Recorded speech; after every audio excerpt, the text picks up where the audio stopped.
guys don't wear white. They don't wear white. They don't wear white.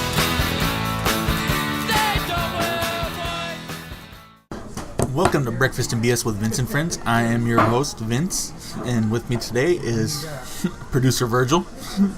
And we'd like to welcome back Stringfellow Top Down Aloysius Cream Corn Sanchez, Sergio. It's been a long hiatus. Yeah.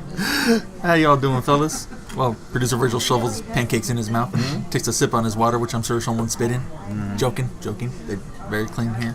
Spit. We are in Xenofontes, of course, at beautiful La Mesa, California, on a kind of gray day. It's nice. Nice. It's not hot. Jewel of the hills. So, fellas, let's start off with something positive. I'm feeling good today. Me too. What was good this week? Sergio, start us off, buddy. So, do we want to reminisce about old childhood stories like we were talking about before we started the podcast? We're going to get to that. Oh, that's going to be a special segment. Yes. What sucked this week? What was good this week? Okay. Being positive. Yeah. Good. I'm glad you're switching up because this week's actually been very positive. I think we finally got somebody to purchase the condo that I've been trying to sell, and it's actually going to go to my middle brother. They have two older brothers. This will probably factor in later to the show. Yes. Yeah. So anyway, so I'm glad that the account is going to go to somebody in the family, so I get to stay there for a couple months while I get everything straight in my life. So that's a positive thing, man. Actually, filming, very very nice. Got some time to spend. Yesterday, I got to spend some time with my godson in the morning and my niece. For her first communion yesterday, so really some good family time, and now I'm here with you guys, so it's good. It's been a good week, definitely a good end of the week. So yeah, Virg? Yep. Yeah, it's definitely great to have Sergio back because The show missed him. yes, we did. I missed you guys too. I said the show. I didn't say I did. I missed you.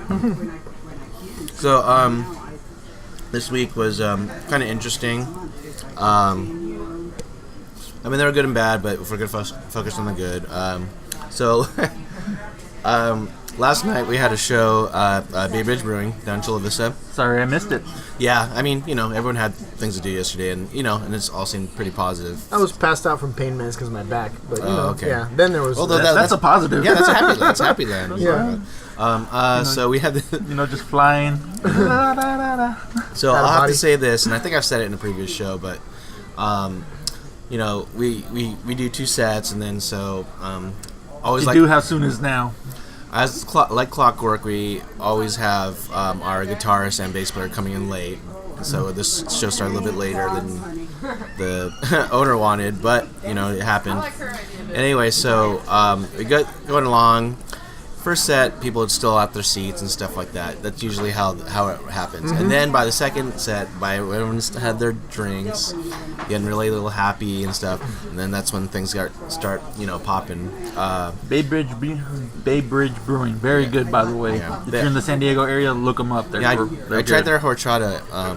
What was it? Horchata something. It was like horchata ale. Yeah, really? It was good. Yeah, I was like, I rum? drank it, and then all of a sudden there was like nice. Those are very hit and miss. Yeah, very nice like aftertaste. Yeah, I thought you were gonna say like rum chata or like one of those. Yeah. And so we had we did some new songs, and then the other thing was every single time, no fail. Once you play Suede Head, everybody gets up, starts dancing, like going crazy. I'm like, and then this huge dude. Maybe close to your height, Vince, but man, this guy assaulted me. Like, he just like, oh God, can I kiss you, man? Can I kiss you? Did you need to take a shower afterwards? Did you rush the stage? Going unclean? There was no stage. It was concrete. All right. Where you're like going unclean. No. This guy was cool. You could tell he was. He rushed your personal space. Well, amongst like other people, but if there's like no riser, I noticed there's a lot of people in your personal space. There's always somebody at a show in your personal space. Yeah. Was a beautiful man. So. Thank you. Okay. Beautiful anyway. head of hair. Well, so here's the thing. I could deal with the fact that he was larger than me, but it was his beard. Yeah, this like it's the hipster beard. Christy Adams. Pretty much the hipster beard. And then I was like, oh my God, here it comes! It's like, and then he did it again like twice after that. I was like, So it was fun, but if people aren't aware what happens during that little crowded space, basically you're still trying to sing, and so when they're hugging you, the microphone is like hitting your teeth, like like that. So it's just. Well, it's a good thing men your age wear dentures. Yes. So that's how I'm going to get dentures. Yeah, pretty much. So it's fun because that adds to the show, and no, it was a fun show. Wasn't as packed as it was last time, but it was still a really good show.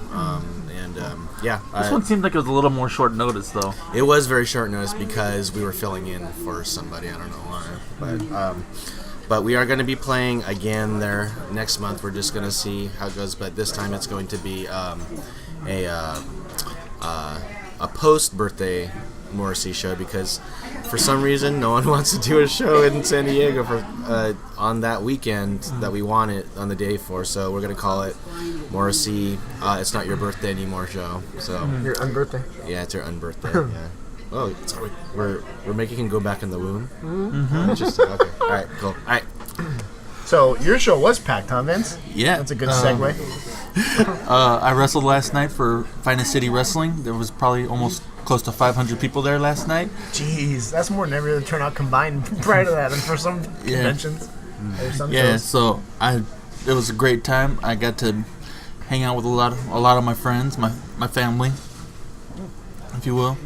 I've been doing this for a pretty decent time now, and I love it. I had a good match. Everybody in it was good. Just I had one mishap in front of the hard camera. So somebody spilled their drink and their nachos on the floor, and I'm trying to walk around the ring and still be tough. I didn't see the nachos and the spilled drink. So while I'm on the hard camera side, I slipped. Fortunately, I was right by the ring and I just grabbed the rope and I didn't fall on my ass, but the rest of the time in my matches, you can't be hard and slip on nachos. But anyways, it was a great show, great night, great time. Finest City Wrestling, look them up. We got some big things planned coming up, and that's what was positive with me this week. And I'm looking forward to starting my new job on Monday. Yay! As of the taping of this, so you know. So in 3 months when I'm done editing, you guys will know that Vince got a job. Yeah. Hopefully I still have it. He'll be unemployed for virtual, like real time. You know, like how the hell you get fired on your first day? It happens. Anyways, The time lapse from editing to airing. jokes. Anyways, all right. Changing subjects. I would like to talk about something very near and dear to my heart, and I hope you people appreciate it. It's called establishing your dominance. You know, we all have that story of when you need to establish your dominance on something. I've talked about it when I had to conquer my PS3. You know, and sometimes, you know, you need to put a parent in check. So this one I'd like to tell, that's actually not my story, it's my brother's story, but it's one of my favorites. Where he tried to establish his dominance with my father, you know, being a young kid. Strapping young man. I don't think he's ever really lost a fight at that time. When he was very mas chingones, like to fight. He came at my dad and go, you know, like they were arguing, and you know, my brother's like, I'm a man now, and yada yada yada. He's like, all right, you want to be treated like a man? You don't like come at me like a man. My dad punched him in the nuts. My brother just folded over and went fetal. And he's like, that's what happens to a man when he tries to disrespect me.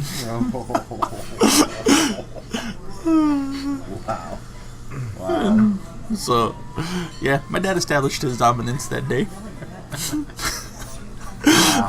And then one time I came at my dad saying, I'm not going to say the same thing because I was joking around, and he knew I was joking around. I was like, hey Dad, how come you never hit me like that? He just went, just gave me a little flick in the huevitos. I was like, okay. And that's why. And that's why, yeah. So guess what? I've never fucked with my dad for the time he was on this earth.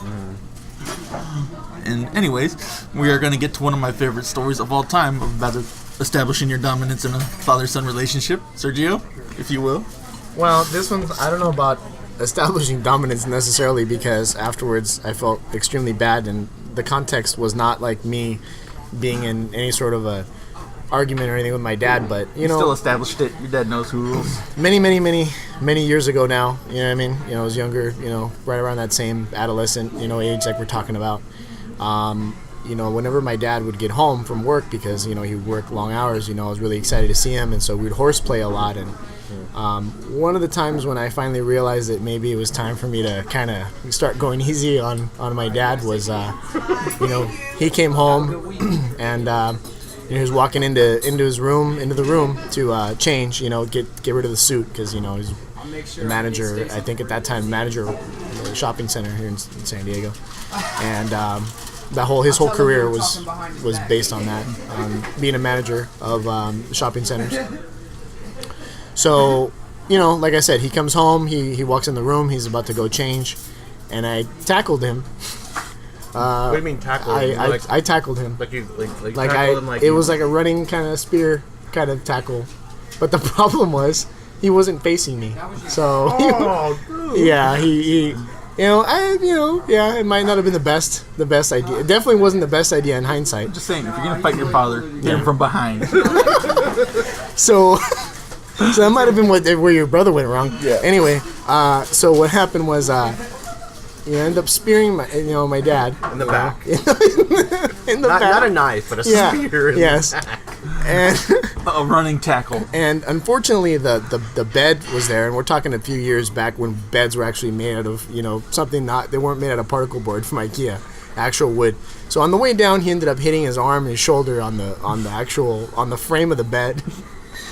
And then, you know, I got up right away, of course, and I'm like, all right, you know, he's ready for some more. You're young and invulnerable. Yeah.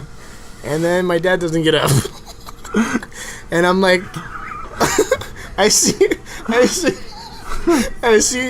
him, kind of like roll over a little bit. And I see this look in his eyes that I hope to never ever see again, where he's in an incredible amount of pain. And I'm like, oh crap. So I like lay down on the ground too and pretend like I got hurt to try to take the edge off, I guess. And Oh, I think your dad hit the edge. That's the problem. And then I'm like, okay, this isn't working. And then so I get up and I'm like, oh, Dad, my mom comes in the room, and she's like, what the hell did you do? So sure enough, you know, they rushed my dad to the hospital. He was refusing to go like he always does, and he ended up having I broke his clavicle and I broke his arm. Yeah. So the best part of the story though is, a couple days after, when he goes to work, you know, with his arm in a sling, his coworkers asked him what happened. He said, "Yeah, my kid beat me up." So so now I got the reputation of, like elder abuse. Establishing your dominance. So ever since then, it was definitely go easy on my dad. He's 75-ish now. So Wait, how old was he when you did this to him? this was at least, we're talking at least almost 20 years, probably 20 years ago now. Okay, so he 50-year-old definitely, Nowadays, I'm not sure he would have. I don't think it would end very well, but I know better. So No, better not to attack at this yes, film. yes. 50, 60, 70, no. So I still feel bad about it to this day. I mean, I can laugh about it a little bit. I'm sure if I reminisce, my dad would probably want to beat the shit out of me. But It's okay, just hit him from behind. yeah, I just You know how to get 'em. Yeah, and there's just this legacy, man. My dad, my poor dad. You know what I mean? Like, all my brothers too. Just, just torturing my dad. It's just wow. It takes a special person to be, a dad, definitely. Oh, Yeah. And not murder your children in the process. yeah. So, how many in your family? 3 boys and 3 boys and that's it. that's it. Oh, Yeah, no 3 sisters. boys. Yeah. Oh, So I guess my dad knew what he was getting himself into. Yeah, there you go. But oh man, that's funny. So, yeah, Sergio established his dominance as the alpha male in the house. Yeah. Even though he's the youngest. he Like, dare I say, the mighty Zeus. Vince tried saying, that I established a dominance, but that was definitely not the intention. So more like I established, the exact date and time when we would no longer horseplay with my dad. So All right. We're kind of getting to the halfway point, but I'd like to bring up one of my favorite subjects. since it's one of those kind of days. Shit tacos. So, I love the movie Starship Troopers. That's, for some reason, that movie I love it. But goddamn, Cult on Sci-Fi, they've been showing all 3 movies. The first one, great. The second one, not as great. The third one is the biggest, preachiest piece of crap I've ever seen. I don't know, like, if the church freaking paid for the movie or not, but really, dude, it is almost like church propaganda, because, like, through the whole fight, they're like, oh, we got to get down and pray for this and yes, Yeah. You haven't seen it, just spare No, yourself. And I remember, like, the big selling point was because they had Rico back in it. The actual actor. Yeah, Casper Van Dien. Which is one of the greatest freaking movie names ever. I don't know. Yes. I don't know why he doesn't get more work. But a name like that, it needs to be around.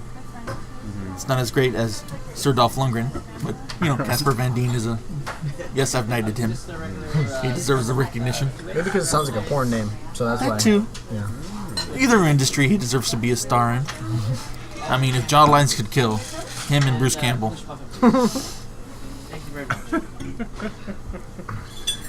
Awesome. Okay. Anyway, yeah, dude, it was just I don't like to be preached at in a movie. There's some movies that do have the message of Jesus that I like Book of Eli. I thought that was a great movie. Great. Yeah. It was Like a good Chronicles movie. of Narnia. I will freaking murder you. I've talked about how much I hate that. I'm sorry. I just took the opportunity to poke the bear. Oh God, damn you, Chronicles of Narnia. Oh my God, you've wasted my life. You didn't know that though? That the writer was like I didn't want to see that fucking movie because Johnny Lowe being Johnny Lowe. Oh, because you thought it was. No, Mr. FUP, because they brought their friend Jake with them, but Johnny Lowe decided to go do something else and meet us at the movie theater. We had no way to get Jake there because we had some other people with us. So then I had to take Jake. Okay. And then Jake paid for my movie ticket because he had no way back. Wow. And then I got stuck seeing fucking, I don't know, it was like the last one they did. Yeah. And I got a cramp first thing into the movie.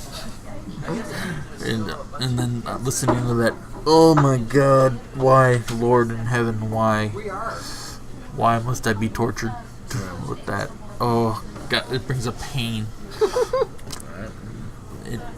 Same with Starship Troopers 3 Marauders. That's my pick for a And shit they taco. kept making more, didn't they? I don't know. They did it. They're probably direct to DVD. A lot of you may not know this, but just kind of going along with the whole shit tacos. RoboCop. There was a series. I don't know if anybody knows. Oh, that's right. it. There was a TV series. It is the most god awful. Like, you would better off just spending a half an hour or an hour just banging your head against the wall. You would get more out of the experience. It really, really. I don't understand what this need is to just run franchises, into the ground. You know what I mean? Like, RoboCop, the original still holds very, very, very. We've talked about it before. Very, very high esteem, for me. Paul Verhoeven or whatever, I guess, the director. He also did Total Recall, the original, the only Total Recall. So they both have that gory, like 80s sci-fi awesomeness that, is great. But man, they just ran it into the ground with RoboCop, starting with 3, which was just a turd. And then they're like, great, well, didn't make any more money in the movies, so let's make a TV series, which is terrible. 2 seemed a little bit like a CF though. Not as bad. 2, it's obviously not nowhere on par with the first one, but But they didn't even have the same actor for 3 though, right? right, no, I don't think they did. I remember he had a mustache somehow. I don't remember. You mean Peter Weller wasn't RoboCop? Yeah. Yeah, I don't think so. In 3, he Well, was. they also had a cartoon. Yeah. They also had a cartoon. They've had a couple cartoons. Well, cartoon. See, the thing is, Anybody remember the Rambo cartoon? I do. Or the Karate Yeah, I Kid? Yeah. That was always the big set. wasn't it kind of like anime though too? The Rambo one? No. No. No, It was I remember it having like the 90s cartoon stuff, or the 80s. Well, it was 80, but it was probably more like Centurion. Yeah. Type of Here's the thing though. I love Centurions. Power Extreme. Yes. doesn't lend itself to it. You know what I mean? Like unless it's a cartoon that's made for adults. You know what I mean? Like RoboCop. Come on, RoboCop is about a man who literally gets blown to pieces, getting reconstructed in all of its graphic glory. And to go back and murder, you know what I mean? Basically the people who are responsible. Yeah, it's a revenge story. Yeah, exactly. A robot. So Establishing his dominance. yes, establishing his dominance on the crime world, the crime-riddled Detroit, which is very surprisingly the same dystopian future it is right now, minus cybernetic police. I'm just saying, they should have built that statue to RoboCop. So, anyway, stop running franchises into the ground, establish your dominance, and such. Okay. Well, there for me, I guess, maybe a few, but I'll just discuss maybe, and which is kind of sad because my girlfriend really likes. If it's Gem and the Holograms, I'm gonna be very disappointed. No. It's Monster High. Oh, yeah. right. My nieces actually have the dolls. They're not allowed to watch the cartoons. Yeah. Okay, so my girlfriend loves the toys. She loves it, and I was like, okay, maybe there's some redeeming qualities if these toys are have a lot of cool creative stuff in it. I watched the show. It is crap. I was trying to give it a chance, and I was like, You learned your lesson? and it was like, okay, if you're trying to market this to, I don't know, girls at Not even teens, 8, 9, right? 10, not yeah. like Preteen, yeah. preteens, and you're trying to discuss or you're trying to create a story like, oh, who's gonna take me to the prom and blah, blah, blah. I was like, this is all not age appropriate. And number two, the dialogue and the jokes are bad. There's dialogue? I thought it was just a commercial. 30-minute toy commercial. Yeah, I mean, nobody cares about your high school BS, or pseudo high school BS because anyway, and they're monsters. Don't you think they would just eat each other or use their powers or something to just do what they want? I mean, it's like, why are they Going to high school? Well, why are they even put in these situations where they're human? They're monsters. Like, Yeah. use your monster powers. Anyway, establish your damn dominance. Anyway, in any case, Yeah, it's like Jurassic Park High, where like the velociraptors are like, "Who's gonna take me to prom?" I have a zit. Oh, I had an egg today. T-Rex beat me up. So I had anyway, an egg. What am I gonna do? It's prom night. yeah.